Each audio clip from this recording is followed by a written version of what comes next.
ಬೇಸಿಗೆ ಮಳೆಗೆ ನಿನ್ನೆ ಬೆಂಗಳೂರಲ್ಲಿ ಪುಟ್ಟ ಬಾಲಕಿ 3 ವರ್ಷದ ಬಾಲಕಿ ಬಲಿಯಾಗಿದ್ದರು. ಇಂದು ಚಿಕ್ಕಮಗಳೂರಿನಲ್ಲಿ ಸಿಡಿಲಿಗೆ ಒಬ್ಬರು ಬಲಿಯಾಗಿದ್ದಾರೆ. ಗದ್ದೆಯಲ್ಲಿ ಕೆಲಸ ಮಾಡ್ತಾ ಇದ್ದ ಬೇಲೂರಿನ ಹೆಬ್ಬಾಳ ತಿಮ್ಮನಹಳ್ಳಿಯ 65 ವರ್ಷದ ನಾಗಮ್ಮ ಸಿಡಿಲು ಹೊಡೆದು ಮೃತಪಟ್ಟಿದ್ದಾರೆ. ಚಿಕ್ಕಮಗಳೂರು ನಗರ ಸೇರಿ ಎಲ್ಲೆಡೆ ಉತ್ತಮ ಮಳೆಯಾಗಿದೆ. ಹಾಸನ ಜಿಲ್ಲೆಯಾದ್ಯಂತ ಗುಡುಗು ಸಿಡಿಲು ಸಹಿತ ಜೋರು ಮಳೆಯಾಗಿದೆ. ಜನಜೀವನ ಅಸ್ತವ್ಯಸ್ತವಾಗಿದೆ. ಕೊಡಗಿನಲ್ಲೂ ಕೂಡ ಮಳೆ ಬಿದ್ದಿದೆ. ಬೀದರ್ನಲ್ಲೂ ಕೂಡ ಬಿರು ಮಳೆ ಆಗಿದ್ದು ಬಿರು ಬಿಸಿಲಿನಿಂದ ಕಂಗೆಟ್ಟಿದ್ದ ಮಂದಿಗೆ ಸ್ವಲ್ಪ ರಿಲೀಫ್ ಸಿಕ್ಕಿದೆ. ಕೋಲಾರದ ಶ್ರೀನಿವಾಸಪುರದಲ್ಲಿ ರಾತ್ರಿ ಸುರಿದ ಬಿರುಗಾಳಿ ಸಹಿತ ಜೋರು ಮಳೆಗೆ ಮಾವು ಬೆಳೆಗಾರರಿಗೆ ಭಾರಿ ನಷ್ಟ ತಂದೊಡ್ಡಿದೆ. ಮಾವಿನಕಾಯಿಗಳೆಲ್ಲ ನೆಲದ ಪಾಲಾಗಿವೆ. ನಟ ದರ್ಶನ್ ನಿನ್ನೆಯಷ್ಟೇ ಕೇರಳದ ಕಣ್ಣೂರಿನ ಭಗವತಿ ದೇವಾಲಯದಲ್ಲಿ ಶತ್ರು ಸಂಹಾರ ಹೋಮವನ್ನ ಮಾಡಿಸಿದ್ರು.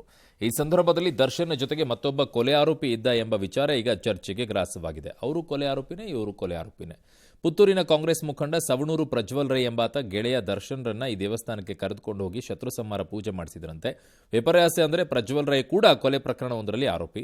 2017ರಲ್ಲಿ ಕರಾವಳಿಯಲ್ಲಿ ಭಾರೀ ಸಂಚಲನ ಸೃಷ್ಟಿಸಿದ್ದ ಕರೋಪಾಡಿ ಅಬ್ದುಲ್ ಜಲೀಲ್ ಕೊಲೆ ಪ್ರಕರಣದಲ್ಲಿ ಆರೋಪಿಯಾಗಿರುವಂತಹ ಪ್ರಜ್ವಲ್ ರೈ ಸದ್ಯ ಜಾಮೀನಿನ ಮೇಲೆ ಹೊರಗಿದ್ದಾನೆ. ಈಗ ದರ್ಶನ್ ಕೂಡ ಜಾಮೀನಿನ ಮೇಲೆನೆ ಹೊರಗಿರೋದು. ಬೆಳಗಾವಿ ವಿಚಾರದಲ್ಲಿ ಮತ್ತೆ ತಿಳಿಯಾಗಿದ್ದ ನೀರಲ್ಲಿ ರಾಡಿ ಎಬ್ಬಿಸುವ ಕೆಲಸಕ್ಕೆ ಉದ್ಧವ್ ಶಿವಸೇನೆ ಪಕ್ಷದ ಯುವಸೇನೆ ಮುಂದಾದಂತೆ ಕಾಣಿಸ್ತಾ ಇದೆ. ನಿನ್ನೆ ಕರ್ನಾಟಕ ಬಂದ್ ಕುರಿತು ಕನ್ನಡಿಗರ ರಕ್ತ ಕುದಿಯುವ ರೀತಿ ಪೋಸ್ಟ್ ಮಾಡಿದೆ. ಬೆಳಗಾವಿ ಬಂದ್ ಮಾಡುವ ತಾಕತ್ತು ಕೇವಲ ಮರಾಠರ ರಕ್ತದಲ್ಲಿದೆ, ಬಾಕಿ ಆಲ್ತು ಪಾಲ್ತುಗಳಿಂದ ಅದು ಸಾಧ್ಯ ಇಲ್ಲ ಅಂತ ಸೋಷಿಯಲ್ ಮೀಡಿಯಾದಲ್ಲಿ ಬರೆದುಕೊಂಡಿದೆ. ಕನ್ನಡ ಪರ ಸಂಘಟನೆಗಳು ಕರೆ ನೀಡಿದ್ದ ಬಂದ್ಗೆ ಸರಿಯಾದ ಸ್ಪಂದನೆ ಸಿಗದೇ ಇದ್ದದ್ದನ್ನು ನೆಪ ಮಾಡಿಕೊಂಡು ಉದ್ಧವ್ ಶಿವಸೇನೆ ಈ ರೀತಿ ಉದ್ದಟತನ ಮೆರೆದಿರೋದು. ನಿನ್ನೆಯಷ್ಟೇ ಬೆಳಗಾವಿಯ ಸೋಷಿಯಲ್ ಮೀಡಿಯಾಗಳ ಅಡ್ಮಿನ್ಗಳ ಸಭೆಯನ್ನು ನಗರ ಪೊಲೀಸ್ ಆಯುಕ್ತರು ಮಾಡಿದರು. ಸಮಾಜದ ಸ್ವಾಸ್ಥ್ಯ ಹಾಳು ಮಾಡುವಂಥ ಪೋಸ್ಟ್ ಹಾಕಬೇಡಿ ಅಂತ ಎಚ್ಚರಿಕೆಯನ್ನು ನೀಡಿದರು. ಇದರ ನಡುವೆಯೂ ಕೂಡ ಯುವಸೇನೆ ಪ್ರಚೋದನಕಾರಿ ಪೋಸ್ಟ್ ಅನ್ನು ಮಾಡಿದೆ. ಒಳಗಡೆಗೆ ಹಾಕಬೇಕು. ಏನು ಅವ್ರಿಗೇನು ಹೇಳೋದು, ಅದನ್ನು ಪೋಸ್ಟ್ ಹಾಕಬೇಡಿ ಅಂತ ಎಚ್ಚರಿಕೆ ಕೊಡೋದು. ಹಾಕದವನನ್ನು ಒಳಗಡೆಗೆ ಹಾಕಿ ಮೊದಲು. ಯಾವನು ಕಂಡ್ಕೊಂಡಂಗೆಲ್ಲ ಪೋಸ್ಟ್ ಹಾಕೊಂಡು ಕೂತ್ಕೊಳ್ಳೋಕೆ ಏನಂತ ಅಂದ್ಕೊಂಡಿದ್ದೀರಾ? ಯಾವುದೋ ಧರ್ಮದ ಮೇಲೆ ಹಾಕೋದಂತೆ, ಇನ್ಯಾವುದೋ ಹಾಕಿದ ತಕ್ಷಣ ಪೊಲೀಸ್ ಸ್ಟೇಷನ್ಗೆ ನುಗ್ಗೋದಂತೆ, ಇಲ್ಲಿ ಅವನು ಪೋಸ್ಟ್ ಹಾಕೊಂಡು ಕೂತ್ಕೊಳ್ಳೋದಂತೆ. ಯಾವನು ಹಾಕ್ತಾನೆ ಅವನನ್ನು ಮೊದಲು ಒಳಗಡೆಗೆ ಹಾಕಿ, ದಂಡ ಹಾಕಿಸ್ಕೊಂಡು ಕರ್ಕೊಳ್ಳಿ. ಆಮೇಲೆ ಇಷ್ಟ ಬಂದ ರೀತಿಯಲ್ಲಿ ಪೋಸ್ಟ್ ಹಾಕೋದಂತೆ.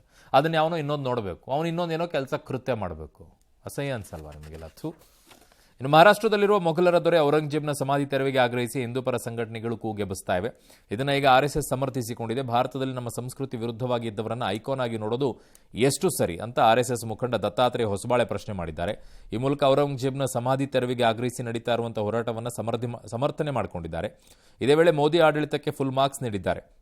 ಮಣಿಪುರದಲ್ಲಿ ಕೇಂದ್ರ ಕೈಗೊಂಡ ಕ್ರಮಗಳಿಗೆ ಮೆಚ್ಚುಗೆ ಸೂಚಿಸಿದ್ದಾರೆ. ಆದರೆ ನಾವು ಇದೇ ಮಾಡಿ ಅದೇ ಮಾಡಿ ಅಂತ ಕೇಂದ್ರಕ್ಕೆ ತಾಕೀತು ಮಾಡಿರಲಿಲ್ಲ ಅಂದಿದ್ದಾರೆ. दिल्ली में औरंगजेब मार्ग था, उसको बदलकर अब्दुल कलाम रोड किया. भारत के यहाँ के इथोस के विरुद्ध चले हुए व्यक्ति को उनके नाम से आइकॉन बनाकर चलना है, या भारत के यहाँ के मिट्टी, यहाँ के संस्कृति, यहाँ की परंपरा के साथ जो लोग रहे हैं उनको आइकॉन बनाना है, यह मुद्दा है. तो इसलिए औरंगजेब उसमें नहीं बैठते हैं. There are many such administrative things they have taken up. So I think because of that. ಇನ್ನು ಕುಕ್ಕೆ ಸುಬ್ರಹ್ಮಣ್ಯ ದೇವಳದ ಆಡಳಿತ ಮಂಡಳಿಯಲ್ಲಿ ಮಾಜಿ ರೌಡಿ ಶೀಟರ್ಗಳಿಗೆ ಸ್ಥಾನ ಕಲ್ಪಿಸಿಕೊಳ್ಳಲು ದಕ್ಷಿಣ ಕನ್ನಡ ಜಿಲ್ಲಾ ಉಸ್ತುವಾರಿ ಮಂತ್ರಿ ದಿನೇಶ್ ಗುಂಡೂರಾವ್ ಮುಂದಾಗಿದ್ದಾರೆ ಅನ್ನುವಂಥ ಗಂಭೀರ ಆರೋಪ ಕೇಳಿಬಂದಿದೆ. ಈ ಹಿಂದೆ ನಕಲಿ ಚೆಕ್ ನೀಡಿ ಹಣ್ಣುಕಾಯಿ ಟೆಂಡರ್ ಮಾಡಿ ದೇವಸ್ಥಾನಕ್ಕೆ ವಂಚಿಸಿದ ಪ್ರಕರಣದಲ್ಲಿ ಮಾಜಿ ರೌಡಿ ಶೀಟರ್ ಹಾಲಿ ಕಾಂಗ್ರೆಸ್ನ ಮುಖಂಡ ಹರೀಶ್ ಇಂಜಾಡಿ ಅರೆಸ್ಟ್ ಆಗಿದ್ರು.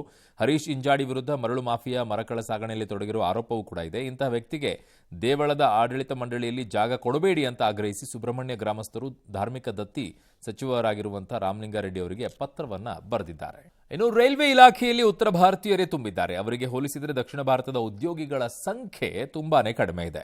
ಇದು ಭೇದ ಭಾವಕ್ಕೂ ಕೂಡ ಕಾರಣವಾಗಿದೆ. ಉತ್ತರ ಭಾರತದ ಮೂಲದ ಹಿರಿಯ ಅಧಿಕಾರಿಗಳು ದಕ್ಷಿಣ ಭಾರತ ಮೂಲದ ಕೆಳಹಂತದ ಉದ್ಯೋಗಿಗಳಿಗೆ ಟಾರ್ಚರ್ ನೀಡುತ್ತಾರೆ ಅನ್ನುವಂಥ ಆರೋಪ ಕೇಳಿಬಂದಿದೆ. ಕಿರುಕುಳ ಪ್ರಶ್ನೆ ಮಾಡಿದ ಕಾರಣಕ್ಕೆ 5 ಸಿಬ್ಬಂದಿಯನ್ನು ಟಾರ್ಗೆಟ್ ಮಾಡಿ ವರ್ಗ ಮಾಡಿದ ಆರೋಪ ಹುಬ್ಬಳ್ಳಿ ವಿಭಾಗದಲ್ಲಿ ಕೇಳಿಬಂದಿದೆ. ಪ್ರೋಟೋಕಾಲ್ ಕೋಚ್ ವಿಭಾಗದ ಮೇಲಾಧಿಕಾರಿಗಳ ಕಿರುಕುಳಕ್ಕೆ ನೊಂದ ಸಿಬ್ಬಂದಿ ಆತ್ಮಹತ್ಯೆಗೆ ಯತ್ನಿಸಿ ಪ್ರೋಟೋಕಾಲ್ ಕೋಚ್ ವಿಭಾಗದ ಮೇಲಾಧಿಕಾರಿಗಳ ಈಗ ಆಕ್ರೋಶ ವ್ಯಕ್ತಪಡಿಸ್ತಾ ಇದ್ದಾರೆ. ಆಸ್ಪತ್ರೆ ಪಾಲಾಗಿದ್ದಾರೆ. ಈಗ ಕಾನೂನು ಹೋರಾಟಕ್ಕೂ ಕೂಡ ಮುಂದಾಗಿದ್ದಾರೆ. ಇತ್ತ ಬೆಂಗಳೂರಿನ ಬೋಯಿಂಗ್ ಇಂಜಿನಿಯರಿಂಗ್ ಟೆಕ್ನಾಲಜಿ ಸೆಂಟರ್ನಲ್ಲಿ 180 ಉದ್ಯೋಗಿಗಳಿಗೆ ಲೇ ಆಫ್ ನೀಡಲಾಗಿದೆ. ಜಗತ್ತಿನ ವಿವಿಧೆಡೆ ಇರುವ ತಮ್ಮ ಉದ್ಯೋಗಿಗಳ ಸಂಖ್ಯೆಯನ್ನು 10% ಕಡಿತ ಮಾಡುವುದಾಗಿ ಬೋಯಿಂಗ್ ಸಂಸ್ಥೆ ಕಳೆದ ವರ್ಷದ ಕೊನೆಯಲ್ಲಿ ಪ್ರಕಟವನ್ನು ಮಾಡಿತ್ತು. ಇದರ ಭಾಗವಾಗಿಯೇ ಈ ಬೆಳವಣಿಗೆ ನಡೆದಿದೆ. ಭಾರತದಲ್ಲಿ ಬೋಯಿಂಗ್ ಸಂಸ್ಥೆ 7,000 ಉದ್ಯೋಗಿಗಳನ್ನು ಹೊಂದಿದೆ. ಅದೊಂದು ಬಹಳ ಮುಖ್ಯವಾಗುತ್ತೆ. ಏನು ಅಂದರೆ ರೈಲ್ವೆ ಇಲಾಖೆಯಲ್ಲಿ ಆಲ್ಮೋಸ್ಟ್ ಆಲ್ ನಿಮಗೆ ಉತ್ತರ ಭಾರತದಲ್ಲಿರುವಂಥ ಅಧಿಕಾರಿಗಳೇ ನಿಮ್ಗೆ ಈ ಭಾಗದಲ್ಲೂ ಕೂಡ ಸಿಗ್ತಾರೆ. ಯಾಕೆ ಆಯಾ ರಾಜ್ಯದಲ್ಲಿರುವಂಥ ಅಧಿಕಾರಿಗಳನ್ನ ಇಲ್ಲಿಗೆ ಹಾಕಬಾರ್ದು? ಸಿಬ್ಬಂದಿಗಳನ್ನೇ ಯಾಕೆ ಹಾಕಬಾರ್ದು? ಇದೊಂದು ರೀತಿಯಾಗಿ ವಿಚಿತ್ರ ಅನಿಸ್ಬಿಡುತ್ತಪ್ಪ, ಒಂದ್ಸಲ ನೋಡಿ. ಮದುವೆಯ ಸಂಭ್ರಮದಲ್ಲಿದ್ದಂಥ ರಿಯಲ್ ಎಸ್ಟೇಟ್ ಉದ್ಯಮಿಯನ್ನ ಚಾಕು ಇರಿದು ಹತ್ಯೆಗೈದಿರುವ ಘಟನೆ ಬೆಂಗಳೂರಿನ ಬಿಜಿಎಸ್ ಲೇಔಟ್ನಲ್ಲಿ ನಡೆದಿದೆ. ಮಾಗಡಿ ಶಾಸಕ ಎಚ್.ಸಿ. ಬಾಲಕೃಷ್ಣ ಆಪ್ತನೂ ಆಗಿದ್ದ ಲೋಕನಾಥ್ ಸಿಂಗ್ ಕುತ್ತಿಗೆಗೆ ಚಾಕು ಇರಿದು ದುಷ್ಕರ್ಮಿಗಳು ಕೊಲೆ ಮಾಡಿದ್ದಾರೆ. ನಿನ್ನೆ ಸಂಜೆ ಸೋಲದೇವನಹಳ್ಳಿ ಬಳಿಯ ಬಿಜಿಎಸ್ ಲೇಔಟ್ನಲ್ಲಿ ಕೃತ್ಯ ನಡೆದಿದ್ದು, ಪರಿಚಯಸ್ಥರೇ ಕೊಲೆ ಮಾಡಿರುವ ಶಂಕೆ ವ್ಯಕ್ತವಾಗ್ತಾ ಇದೆ. ಕೊಲೆ ಬಳಿಕ ನಾಪತ್ತೆಯಾಗಿದ್ದ ಎನ್ನಲಾದ ಗನ್ಮ್ಯಾನ್ ಇದ್ದಕ್ಕಿದ್ದಂತೆ ಠಾಣೆಗೆ ಬಂದು ಪೊಲೀಸ್ ವಿಚಾರಣೆ ಎದುರಿಸಿದ್ದಾನೆ. ನಿನ್ನೆ ನಾನು ಲೋಕನಾಥ್ ಸಿಂಗ್ ಅವರ ಜೊತೆಗೇನೆ ಇರಲಿಲ್ಲ ಅಂತ ಗನ್ಮ್ಯಾನ್ ಹೇಳಿದ್ದಾನೆ ಅಂತಿದ್ದಾರೆ. ಪೊಲೀಸರು ವಿಚಾರಣೆ ಮುಂದುವರೆಸಿದ್ದಾರೆ. ಸಿಸಿಟಿವಿಗಳನ್ನು ಜಾಲಾಡ್ತಾ ಇದ್ದಾರೆ. ಮೀರತ್ನ ಸೌರಭ್ ಹತ್ಯೆ ಪ್ರಕರಣದ ತನಿಖೆಯನ್ನು ಪೊಲೀಸರು ತೀವ್ರಗೊಳಿಸಿದ್ದಾರೆ. ಬಂಧಿತ ಮುಸ್ಕಾನ್ ಮತ್ತು ಆಕೆಯ ಪ್ರಿಯಕರ ಸಾಹಿಲ್ ಬಗ್ಗೆ ಪ್ರಮುಖ ಮಾಹಿತಿಯನ್ನು ಬಹಿರಂಗ ಮಾಡಿದ್ದಾರೆ. ಇವರಿಬ್ಬರೂ ಕೂಡ ಮಾದಕ ವಸ್ತುಗಳ ದಾಸರಾಗಿದ್ದಾರೆ. ಜೈಲಲ್ಲಿ ಕೊಡುವ ಆಹಾರ ತಿಂತಿಲ್ಲ, ಬದಲಾಗಿ ತಮಗೆ ಗಾಂಜಾ ಕೊಡಿ, ಅಮಲು ಬರುವ ಇಂಜೆಕ್ಷನ್ ಕೊಡಿ ಅಂತ ಬೇಡಿಕೆಗಳನ್ನು ಇಡ್ತಾ ಇದ್ದಾರಂತೆ. ಬಂಧನವಾದ ದಿನದಿಂದ ಡ್ರಗ್ಸ್ ಸಿಗದ ಕಾರಣ ಇಬ್ಬರು ವಿಚಿತ್ರವಾಗಿ ವರ್ತನೆ ಮಾಡ್ತಾ ಇದ್ದಾರೆ. ಜೈಲಿಗೆ ಬಂದ ದಿನದಿಂದ ಅವರ ಆರೋಗ್ಯ ಕ್ಷೀಣಿಸ್ತಾ ಇದೆ. ಆಸ್ಪತ್ರೆಗೆ ಸೇರಿಸಿದ್ರೂ ಕೂಡ ಡ್ರಗ್ಸ್ಗೆ ಬೇಡಿಕೆ ಇಡ್ತಾ ಇದ್ದಾರೆ. ಮಾನಸಿಕ ಸ್ಥಿತಿ ಸರಿಯಿಲ್ಲದ ಕಾರಣ ಸಹಕೈದಿಗಳಿಂದ ಅವರನ್ನು ಪ್ರತ್ಯೇಕವಾಗಿ ಇರಿಸಿ ಚಿಕಿತ್ಸೆಯನ್ನು ನೀಡಲಾಗ್ತಾ ಇದೆ ಅಂತ ಪೊಲೀಸರು ತಿಳಿಸಿದ್ದಾರೆ. ಸೌರಭ್ ಹತ್ಯೆ ಸಂದರ್ಭದಲ್ಲೂ ಕೂಡ ಸಾಹಿಲ್ ಡ್ರಗ್ಸ್ ಅಮಲಿನಲ್ಲೇ ಇದ್ದ ಅಂತ ಶಂಕಿಸಲಾಗಿದೆ. ಮಾಡಿರೋ ತಪ್ಪಿಗೆ ಹಂಗೆ ಸತ್ರು ತಲೆ ಕೆಡಿಸ್ಕೊಳ್ಳೋಕೆ ಹೋಗಲಿ, ಒದ್ದಾಡೇನೆ ಹೋಗಲಿ, ಅನುಭವಿಸ್ತೀವಿ. ಇನ್ನು ಅಮೆರಿಕಾದಲ್ಲಿ ಬಂದೂಕು ಸಂಸ್ಕೃತಿಗೆ ಕೊನೆ ಇಲ್ಲವಾಗಿದೆ. ವರ್ಜಿನಿಯಾದ ಡಿಪಾರ್ಟ್ಮೆಂಟಲ್ ಸ್ಟೋರ್ನಲ್ಲಿ ಬಂದೂಕುದಾರಿಯೊಬ್ಬ ನಡೆಸಿದ ಗುಂಡಿನ ದಾಳಿಯಲ್ಲಿ ಭಾರತ ಮೂಲದ ತಂದೆ ಮಗಳು ಮೃತಪಟ್ಟಿದ್ದಾರೆ. ಮೃತರನ್ನು 56 ವರ್ಷದ ಪ್ರದೀಪ್ ಪಟೇಲ್ ಮತ್ತು 24 ವರ್ಷದ ಉರ್ಮಿ ಅಂತ ಗುರುತಿಸಲಾಗಿದೆ. 6 ವರ್ಷದ ಹಿಂದಷ್ಟೇ ಈ ಕುಟುಂಬ ಗುಜರಾತ್ನಿಂದ ಅಮೆರಿಕಾಗೆ ತೆರಳಿತ್ತು. ಇನ್ನು ನ್ಯೂ ಮೆಕ್ಸಿಕೋದ ಲಾಸ್ ಕ್ರೂಸೇಜ್ನಲ್ಲಿ 2 ಗುಂಪುಗಳ ಮಧ್ಯೆ ಗುಂಡಿನ ಚಕಮಕಿ ನಡೆದಿದೆ. ಘಟನೆಯಲ್ಲಿ 3 ಮೃತಪಟ್ಟು 15 ಮಂದಿ ಗಾಯಗೊಂಡಿದ್ದಾರೆ. ಅತ ಕ್ಯಾಲಿಫೋರ್ನಿಯಾದ ಆರೆಂಜ್ ಕೌಂಟಿಯಲ್ಲಿ ಭಾರತ ಮೂಲದ ಮಹಿಳೆ ಸರಿತಾ ರಾಮರಾಜು ವಿರುದ್ಧ ಹೆತ್ತ ಮಗನನ್ನೇ ಗಂಟಲು ಸೀಳಿಕೊಂಡ ಆರೋಪ ಕೇಳಿಬಂದಿದೆ.